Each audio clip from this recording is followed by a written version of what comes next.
Magandang araw sa'yo. Handa ka na bang himayin natin itong mga materyales na dala mo? Kasi ang paksa natin ngayon, sa unang tingin, parang simple lang, ang Sabbath.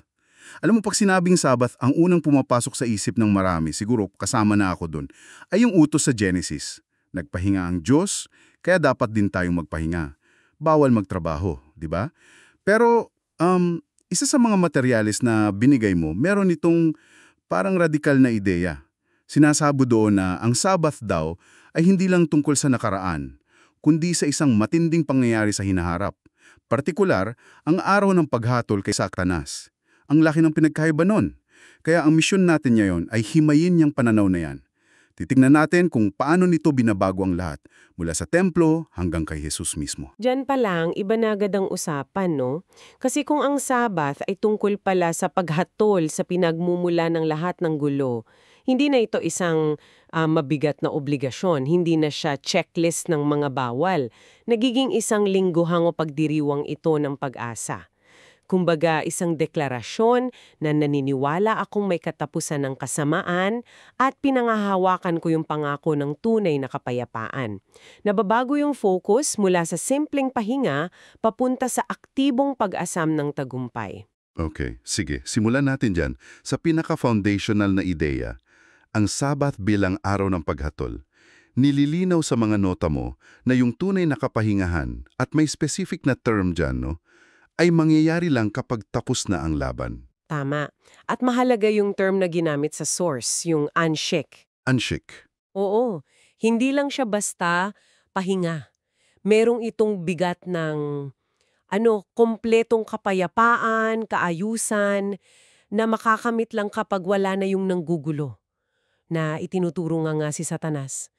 Kaya yung uncheck, ang end goal. At ayon sa framework doon, itong paghatol na ito ay gagawin mismo ni Jesus sa pagtatapos daw ng ika-6 na sanlibong taon ng kasaysayan. At pagkatapos nun, ng ika-6 na sanlibong taon, papasok na yung ika-7, yung tinatawag na 1,000-year kingdom. So yun pala yung ultimate, yung malakihang sabat para sa buong mundo. Kung ganun, yung lingguhang sabat na ginagawa natin, ano to? Isang anino lang. Eksakto. Parang dress rehearsal. Sa tuwing ipinapangilin mo ang Sabbath, ayon sa pananaw na ito, ipinapahayag mo yung pananampalataya mo na totoo yan. Na tiyak yung pangakong yan. Na darating ang araw na si Jesus bilang hukom ay maghahatol at sisimulan yung 1,000 taong kapahingahan. Ito rin yung nagbibigay ng mas malalim na kahulugan sa sinasabi sa Roma, Kabanata 8, na ang buong sangnilikha ay dumadaing. Oo, naalala ko yan. Parang naghihirap na tulad ng isang nanganganak. At ayon sa argumentong ito, yung pagdaing na yon ay direktang konektado sa pagkaalipin sa kasamaan. Kaya yung pagtigil mo sa sarili mong gawain sa araw ng Sabbath, nagiging isang napakamakapangyarihang simbolo. Parang sinasabi mo, okay, titigil ako sa sarili kong pagsisikap. Ipinagkakatiwala ko sa Diyos ang kanyang gawain. Yung gawain ng paggapi sa kasamaan at pagpapalaya sa lahat. Ito ay isang akto ng pagsuko at siya sa tuwala sa plano ng Diyos. Sige, malinaw yan. Ngayon, pasukin natin yung medyo komplikadong bahagi na binanggit ni Jesus sa Mateo 12. Yung context na dito, pinupuna siya kasi namitas ng butil yung mga alagad niya sa araw ng Sabbath. Tapos, bilang depensa, sabi ni Jesus, hindi ba ninyo nabasa na ang mga pare sa templo ay nilalapastangan ng Sabat pero walang kasalanan? Ang tanong dyan lagi, bakit sila exempted? Ang karaniwang sagot, mas mataas na batas ang tungkulin sa templo. Pero parang may ibang anggulo ang source material mo, tama ba? Meron nga. At dito talaga, nagiging unique yung interpretasyon. Hindi lang siya basta higher law. Ang paliwanag dyan ay nakasentro sa simbolismo. Ano ba ang trabaho ng pari sa Sabath? Pangunahin dyan ang pag-aalay ng mga handog, di ba? Kasama dyan yung pagpatay ng hayop. Ayon sa source, yung physical na aktong yon, yung pagpatay ng tupa sa looban ng templo, ay isang anino. Isang propetikong pagpapahayag ng isang mas malaking spiritual na katotohanan, yung paggapi at pagpatay kay Satanas sa Hades. Teka, klaruin natin. So yung pag-aalay ng tupa na isang physical na gawain ay direktang simbolo ng isang espiritual na giyera? Ang bigat niyan. Paano ipinapaliwanag ng source ang koneksyon na yan? Ang koneksyon ay nakaugad sa konsepto ng templo bilang lugar ng paghatol.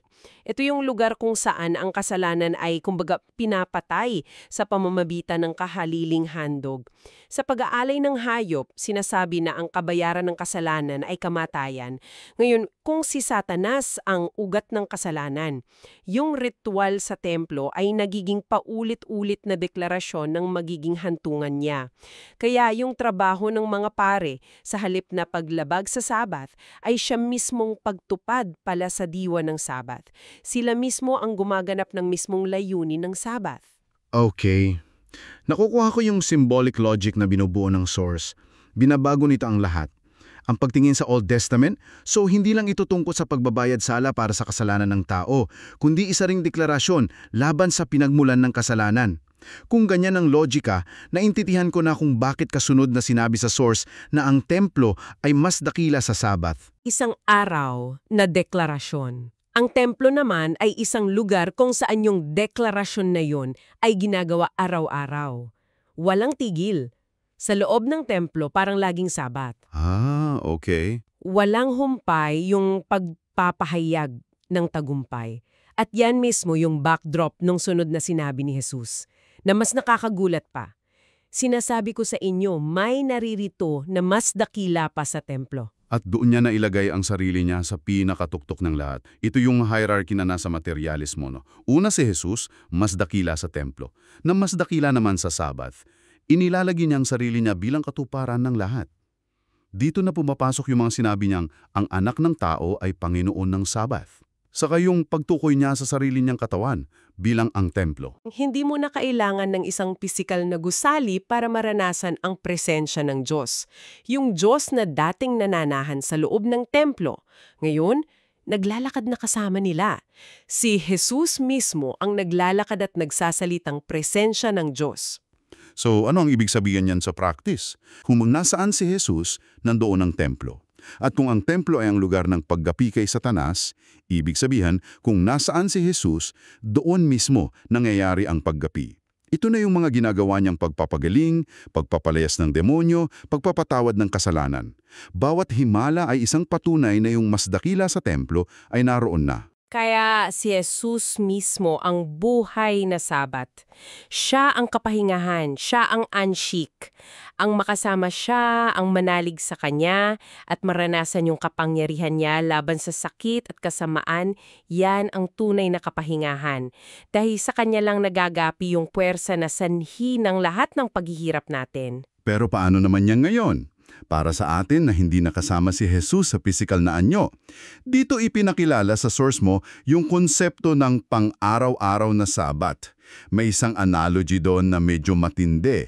Ikinukumpara ang katawan ng tao, may Korean term doon, hek-yuk-che o katawang lupa, sa isang isinumpang lupa na natural na tinutubuan ng mga damo ng pagnanasa. Isipin mo yung hardin mo, kahit anong ganda ng tanim mo, kung pababayaan mo, laging may susulpot na damo, di ba?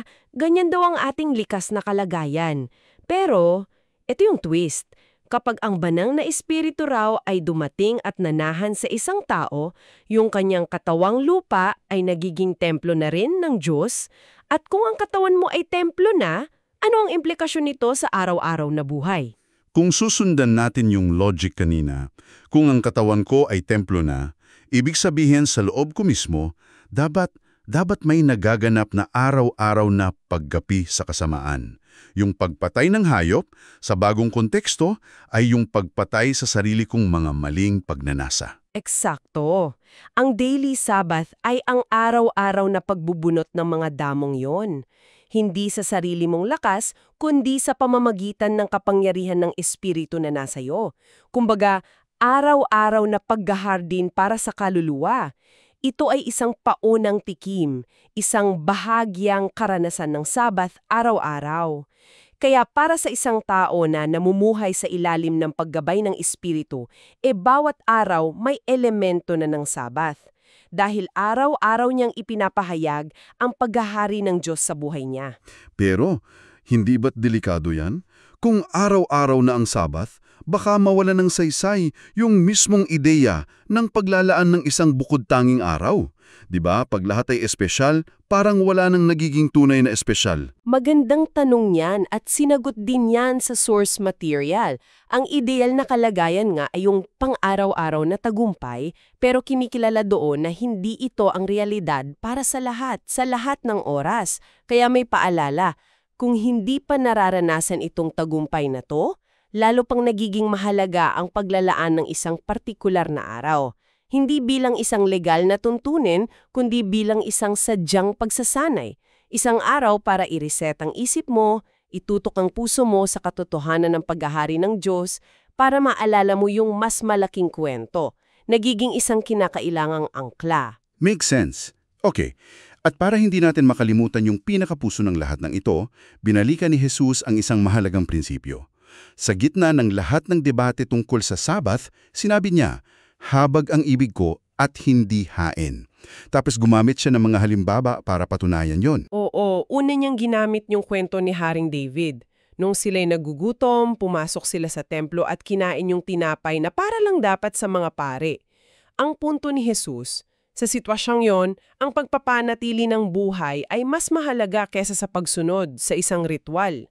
Ang tunay na layunin ng batas ay magdala ng buhay, kalayaan at habag. Kapag ang isang batas ay ginagamit na para maging hadlang sa pagpapakita ng habag, nawawalan na ito ng saysay. Tulad nung isa pang kwento sa Lukas, yung babaeng 18 taon daw tinali ni Satanas. Pinagaling siya ni Jesus sa araw ng Sabbath, tapos nagalit yung mga pinuno. Ang sagot ni Jesus, parang sinasabi niya, nasaan ang common sense ninyo? Sabi niya, hindi ba't kahit sa araw ng pamamahinga, kinakalagan nyo ang baka nyo para painumin? Gaano pa kaya kahalaga na palayain itong isang anak ni Abraham? Malinaw na malinaw, ang pagpapalaya sa tao mula sa pagkakaalipin ang prioridad. Dahil ang pag-ibig sa Diyos at sa kapwa ang buod ng buong kautusan. Anumang handog o ritual na walang kalakip na habag, walang kwenta yan sa paningin ng Diyos. Dito inihahalin tulad yung sitwasyon sa handog ni Cain. Nagdala siya ng handog, sumunod siya technically, pero ang puso niya puno ng inggit at galit na nauwi sa pagpatay. Ang handog na walang pag-ibig tulad ng kay Cain ay hindi katanggap-tanggap. Sa parehong paraan, ang pagsunod sa sabat na walang habag sa kapwa ay hindi tunay na sabat. Isa lang itong hungkag na ritual. Okay, subukan nating pag-ugnain ang lahat. Mula sa mga materyalismo, nakita natin ang isang napaka-partikular na pananaw. Ang Sabbath, hindi lang siya simpleng pagpapahinga, kundi isang makapangyarihang deklarasyon ng pananampalataya na darating ang araw ng paghatol sa kasamaan na magbibigay daan sa tunay na shalom. Nakita natin yung hierarchy. Si Jesus ang katuparan at sentro ng lahat. Mas dakila sa templo na mas dakila sa Sabbath. At sa huli, ang pinaka-importanting prinsipyo sa likod ng lahat ng batas ay habag at pag-ibig. At para mag-iwan ng isang huling kaisipan para sa'yo, may isang kondisyon na binanggit sa source material para sa katuparan ng lahat ng ito. Sinasabi doon na ang huling paghatol at ang pagdating ng 1,000-year kingdom, yung tunay na sabat para sa lahat ay mangyayari lang kapag napuno na ang bilang. Ang bilang ng mga tinatawag doon na martyr witnesses or first fruits. Sa Korea, Songyojongin. Sila yung mga taong naging tapat sa utos ng pag-ibig hanggang kamatayan. Kung ang kaganapan ng tunay na kapahingahan para sa buong mundo ay sa isang banda nakasalalay sa katapatan ng mga mananampalataya, ang tanong na maiiwan sa iyo ay ito. Ano ang nagiging papel mo sa malaking kwentong ito ng pagpapalaya?